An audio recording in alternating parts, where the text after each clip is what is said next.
कभी किसी देश में एक अजीम बादशाह अपनी खूबसूरत और नेक दिल बेटी शहजादी लालीन के साथ हुक्मरानी करता था। एक दिन शहजादी तन्हा बाग में सैर कर रही थी कि अचानक एक हौलनाक दरिंदा आया और शहजादी को अगवा करके ले गया। महल में कहराम मच गया। बादशाह गम से निढाल हो गया।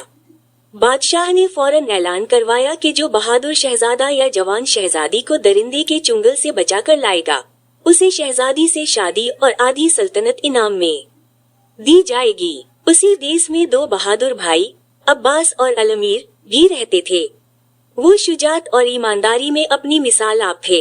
जब ये खबर उन तक पहुंची तो इन्होंने अज़्म कर लिया कि शहजादी को हर हाल में बचाएंगे।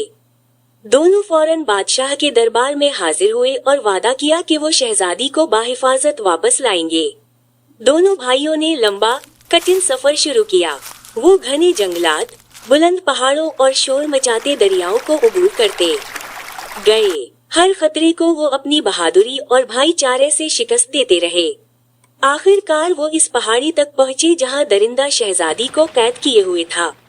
अब्बास ने हिकमत अमली से दरिंदे की तवज्जो हटाई और अलमीर ने मौका पाकर शहजादी को आजाद कराया, लेकिन दरिंदा भान प गया और दहाड़ते हुए उन पर झपट पड़ा। अब्बास ने बेखौफ होकर आग की मशल दरिंदे की आंखों में फेंकी और जब दरिंदा लड़खड़ा तो अलमीर ने अपनी तलवार इसके सीने में पेवस्त कर दी। दरिंदा चीख मार कर जमीन पर गिरा और राख में तब्दील हो गया। फतह के बाद तीनों महल वापस लौटे।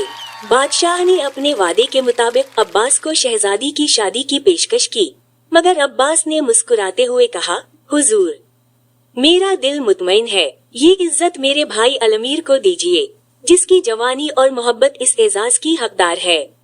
यूं अलमीर और शहजादी की शादी हुई। दोनों भाइयों को इज्जत, मोहब्बत और बेमिसाल मकाम मिला। अब्बास ने सादगी के साथ सल्तनत के मुशीर की जिम्मेदारी संभाली और अपनी दानाई से मुल्क को तरक्की की राह पर गामजन किया। और यूं दो भाइयों की बहादुरी और कुर्बानी ने एक रियासत को न सिर्फ बचाया, बल्कि उसे अमन और खुशहाली की नई सुबह अता की।